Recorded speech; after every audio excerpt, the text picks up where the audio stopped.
Hey there, I am back with another deck review, and today we're going to be looking at the Legal Tender Holographic Edition from King's Wild Project and designer Jackson Robinson. Jackson Robinson is, in my opinion, the most talented and prolific card designer working in the world today. He draws his inspiration from such a diverse set of sources, everything from chalk art to matchbook covers, cigar boxes, crayons, all sorts of different things. But one of his original inspirations when he started creating playing cards was currency, and specifically currency engraving and the art and mastery that goes into that. And so the very first deck he created was called Federal 52, was inspired by US currency, and he iterated on that several times, but he used the lessons learned from those decks to start what he had hoped would become an ongoing series of decks looking at currencies of the world called Legal Tender. He ultimately ended up only creating the two different ones, the US version and the China version, and launched those on Kickstarter. Now, that was back in 2016, and here we are in 2020. He's created a new and updated holographic version of the deck, and it's the one that he calls the deck as it was meant to be. So I'll tell you a little bit more about that as we get through the court cards, but let's jump into the deck and find out what it's all about. Now, starting with the tuck case, it's a glossy finish tuck case, very much in sort of US money green.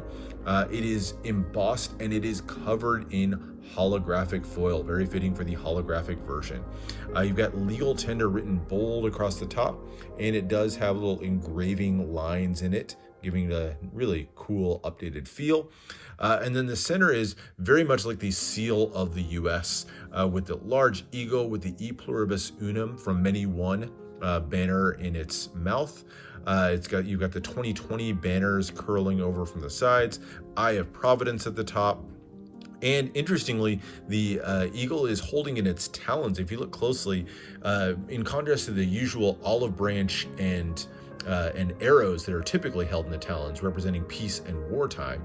This one's holding artistic implements in the pencils on one side and the paintbrush on the other. Tons of other scroll work and details, King's Wild Project banner at the bottom, and of course, as you tilt it, you can see all kinds of really heavy use of holographic foil throughout. So just a really beautiful currency-inspired design. You've got the King's Wild seal there in the center as well. So really nice on the front. On the sides, you just got Legal Tender with more holographic scroll work. Other side is more the same. Bottom has your ad copy for King's Wild Project, as well as Expert Playing Card Company, who printed the deck, and the little holographic King's Wild logo there. Top just says King's Wild Project, and the back is the back design of the cards, and it is of course embossed and foiled, so you can see that embossing there as well as the beautiful holographic foiling, but we'll look at the details of that in a second. The inner flap here, just right as the thumb cutout, you've got the number 13 recurring element in Jackson Robinson decks, and the Eye of Providence in holographic foil. Now you can see it really well here, but it's actually through the entire deck. The background here is its own little extra element. This is in holographic foil, hard to see, but there you go, there's a good shot of it. But in holographic foil, you have the words of the Declaration of Independence signed in 1776. So you can see it really well here, but it is basically the background of the entire tuck. So you can see a little bit of it there all the way through. So wherever there is some blank space, you have the words of the Declaration of Independence shining through. There's number 13 on the inner flaps. And let me pull the cards out here. Now I will say, and it's because of all the holographic elements, this is a very tight fit in the tuck case. So it's a little bit hard to get the cards in and out. And it is, despite that, still a thicker than average tuck case. But here on the inside, you have a beautiful engraving style image. This is from a famous painting of the Revolutionary War period. This is Washington crossing the Delaware. So that's General Washington before he was president, leading troops as they snuck across the Delaware or across the Potomac rather, to fight against the British. So there's the beautiful American flag, and that painting extends all the way to the bottom. So really beautiful design. So fantastically done on the tuck. Beautiful use of foil, embossing throughout, just phenomenal tuck case. But let's take a look at the cards. And we'll start with the back design. Here it is, and of course, tons of foil. It is edge to edge foil, all the way right to the edge. Tons of holographic foil. You have that eagle image, that same one that's clutching the pencils and the paintbrush. Same one that we looked at on the tuck case, complete with the King's Wild seal in the center. And it's surrounded by just tons of little line work and just detail work that you'd see really intricately done on currency. The border on the edge is sort of this foiled out, but it is little stripes just to give it a little bit of an extra feel to it. All in all, it's just a really upscale feel to it. Beautiful scroll work down the center. I love how the eagle tail feathers meet there in the center. And that holographic foil is, of course, just jaw-dropping. So really beautiful card design on the back. Turning to the extra cards that you do get a pair of jokers, and it's a diptych joker, one of my favorite things. Diptych just means that the two cards can be combined together to form a single image, and here it is. The image is, of course, Mount Rushmore, a famous monument in South Dakota, where the faces of 4 of our greatest presidents are carved into the side of the mountain. You've got George Washington, the first president here, Thomas Jefferson, there's Teddy Roosevelt, and Abraham Lincoln. The 4 of them staring out. Really beautiful image with the trees in the foreground there. Just a fantastic image. And if you look in the holographic background there, you have again the words of the Declaration of Independence forming sort of the watermark in the background. And of course, the entire card is holographic foil. Really just spectacular design. You have the 2 black stars in the corners finishing it out. So there's your 2 jokers. Now with Expert, you only get 2 extra cards, so this is the only extra card you get. So let's jump into the rest of the deck, and we'll start with the Ace of Spades. Again, full holographic foil on this one. And you have that fantastic double eagle image that we were looking at before. Very much the same design from the back of the cards. Flip one over there so you can see that. So same image as the back design basically, now forming the Ace of Spades. But you do have that large void in the center in the shape of the spade, so you can see that holographic shining through really nicely. You got the United States banner and the King's Wild Project banner as well. And then in the corner, you have the pretty standard for Jackson Robinson cards, black pip and index in the corner. And again, real hard to see, but the backdrop is a watermark Declaration of Independence in the back. So really, really nice. You can see that watermark a little bit better on the 2 of Spades. So all of the number cards have a standard layout, but they're going to have this holographic image with a different backdrop. And so this one is the Declaration of Independence, like I said. But the layout of the pips and indices on these and the pips in the center, pretty standard for King's Wild Project cards. They're smaller pips, a lot more spaced out, which I think is nice because it lets you enjoy that background image that much more. So really beautiful number cards. The Ace of Spades is the only power ace, so the Ace of Diamonds is just a pretty standard one. You have this smaller red diamond pip in the center. The watermark image has been swapped out and is now the hand of the Statue of Liberty holding the torch. And as you go through that, I do like too, as an extra little element, just that little holographic bar that's added on the number cards. They fan it out, you can kind of see how that forms a continuous stripe. So there's your diamond number cards. The clubs are again going to swap out the background. Now we're using that eagle image as the watermark, and it is the one holding the pencils and paintbrush. So there are your club number cards. And then into the hearts. And the hearts have a really interesting image. It's a little bit hard to see, but this is actually an eagle in the background. You can see the head of the eagle here, and then wing. Hopefully that shows up okay there. There's the head there, and then 2 wings.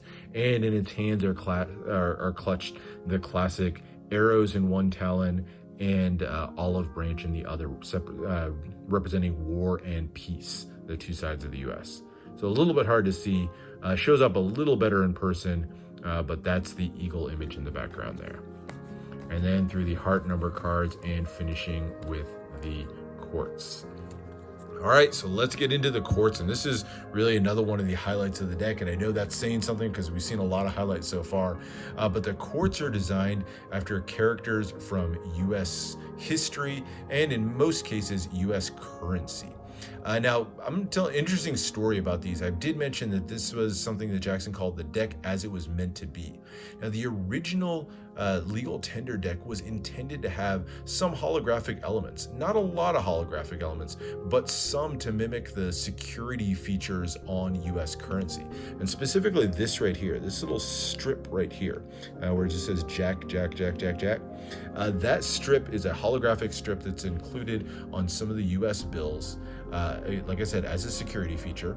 But when he tried to print those on the original deck, I guess the technology for printing wasn't there. And so when he did it, it basically impressed through to where you would see the Jack written on the other side of the card. So he just had to scrap the idea, didn't work out, took that holographic element out of the original deck.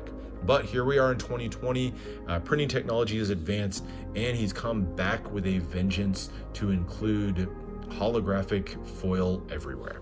But interesting, fun story, and I love that he was able to kind of conquer that demon from his past in putting this deck together. But let's get into the court cards themselves. All right, so like I said, they're going to be images from different currencies or different historical figures. This is one of the more obscure ones in the currency.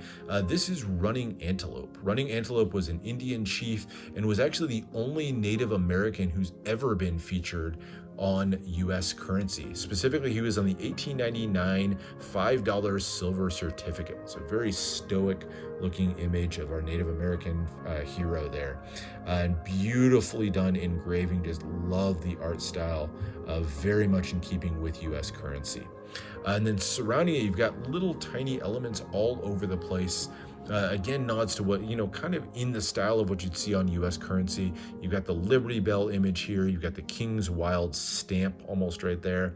The number 13, N013, almost looks like a serial number, but that's, of course, that number 13 from Jackson making its appearance again. You do have that stripe down the side with Jack, denoting the denomination again. And you have a watermark image, in this case, the two feathers in the background as well. You do have a really nice border, again, in keeping with the currency theme, a little scroll work on the side, and lots of Jack of Spades indices and pips everywhere. So you've got the large one in the corner here, smaller one on that holographic stripe, a negative space one in the other corner. So technically you've got it in all four corners, but really beautiful two-way court design. The Queen of Spades goes into another character. This one's Lady Liberty. She doesn't appear on any bills, but she does appear on a lot of different coins over the years. So there's Lady Liberty, really beautiful image. The King of Spades is Benjamin Franklin. Of course, he appears on the $100 bill. And you'll see right here, you've got the 1982J as the serial number. That's actually a nod to 1982 when Jackson Robinson was born. There's Benjamin Franklin. You get a slight color change, so a little bit of a difference in the colors used on the Jack of Diamonds or on the diamond courts. So now we've also swapped out the watermark in the background is now those torches from the Statue of Liberty. And here we're looking at Thomas Jefferson. Thomas Jefferson, first Secretary of State of the U.S., third president. He was the one who actually authored the Declaration of Independence, so very significant character. And again, the serial number's got that number 13. Thomas Jefferson. Queen of Diamonds is an interesting one, another female hero from history. This is Sacagawea. Sacagawea appears on the dollar coin, the gold dollar coin. She was the Native American who led Lewis and Clark on their expedition through what became the western part of the U.S. And here, another interesting nod, the serial number is S2012. That's S2012. The S, I believe, stands for Scarlet, who is Jackson Robinson's daughter. She's been commemorated on a few decks before, but I believe this is Scarlet and the year she was born. So very cool nod to family there as well. And then the King of Diamonds. This one is Alexander Hamilton, same one who is made famous in the Hamilton play that everybody's watching these days. But Alexander Hamilton was the first Secretary of the Treasury, and so he was responsible for creating the first national bank. And here, serial number E2013, I believe that's established 2013. when King's Wild Project began. Lots of little Easter eggs in the serial numbers. Jack of Clubs, this is from the $50 bill. Ulysses S. Grant, famous Union general during the Civil War and also future president. 1982 J over here to when Jackson Robinson was born. So 1982 was the year of his birth, and the J for Jackson. The watermark now is those eagles again. So really beautiful Ulysses S. Grant. Queen of Clubs, this one is Harriet Tubman. Now Harriet Tubman does not appear on any currency yet. She was a famous leader of during the Civil War. She was actually famous for helping slaves escape from the South and get into the North. So she ran the Underground Railroad. Harriet Tubman, a very, very famous character in African American history. She is actually, I said not yet on a bill. They're working on a design where she will be on a future version of the $20 bill. So she will soon be on the $20 bill, replacing Alexander Hamilton. And then you've got the O 2018 here, another Easter egg for another one of his daughters, Olive, born in 2018. This is his youngest daughter. So there's that. King of Clubs, another one of our most famous presidents, Abraham Lincoln. 1982 J as the serial number, again 1982 when Jackson Robinson was born. And Abraham Lincoln, in addition to his fame as the president during the Civil War, is also on the $5 bill. Here's the Jack of Hearts. This is Alexander Hamilton. He's currently on the $20 bill. A little bit of an irony that he's even on the $20 bill because he actually was completely against the national bank and tried to abolish it. Wasn't a big fan of paper currency at all, so not really sure, and history doesn't even know exactly why he's on the $20 bill, but he is. He is the most commonly used bill in the U.S. New watermark again on this one with that eagle with the olive branch and the arrows, and the number 13 serial number on this one. Queen of Hearts, this is one that I don't believe she appears on any currency, but this is Martha Washington, the first lady, wife of George Washington. So she makes her appearance on the Queen of Hearts. Really beautiful imagery there. Love the artwork that goes into that. The C 2009, third nod to his third daughter. That's his daughter Claire, his oldest, and born in 2009. And last but not least is our first president, George Washington, arguably our greatest president. George Washington is on the $1 bill and the quarter. 1982 J is the serial number, and just one of our greatest presidents. So there is that. And a nice little detail there, the K's floating in the background for King. So very beautiful. So that is it. That is the court cards. Really fantastic artwork on these throughout, and just an absolutely marvelous deck all the way through. Now, as far as handling, take it with a grain of salt. These are foiled on both sides. That really hinders the handling. So I'll say this is definitely a clumpy deck to handle, not one that's going to be the most smoothly fanning deck. Certainly for cuts, they work just fine. But for fanning, they're going to be a little bit clumpy. In fact, when I got these out of the tuck, at first, they were kind of sticking together. I kind of had to flex them a little bit just to break all the cards apart. So foiling does not lend itself well to handling. That said, as we get to the uses of the deck, this is really an artwork deck first and foremost. It is a phenomenal celebration of U.S. currency, and one that you're just pour over and look for all sorts of little details and touches throughout the deck, from that diptych joker to the back design and the quartz. Just a beautifully done deck. It is an art deck more than anything. It's going to be hard to use this for Magic or gameplay. Cardistry certainly doesn't handle well enough to be your classic cardistry deck. But as an art deck, it is just outstanding, and that is my favorite type of deck. So that's it. Hope you enjoyed this look at the Legal Tender deck from King's Wild Project Holographic Edition. You may be wondering where to pick one of these decks up for yourself. This deck was sold on King's Wild Project. Originally was a run of 2,000 decks, and they sold out in 30 minutes. So sold out almost instantly. So very hard to get a hold of. That said, if you like what you see here, stay tuned. Follow King's Wild Project on Instagram. They are going to be getting some more of the decks. So another run of these, not a second version or anything, but these exact decks decks are going to be sold. There's ultimately going to be another 3,000 of them. They're on their way over now, so make sure you stay tuned so you get a chance to grab them yourself. Let me know what other decks you want to see in the future. Subscribe for more deck reviews and unboxings, and I'll see you for the next one.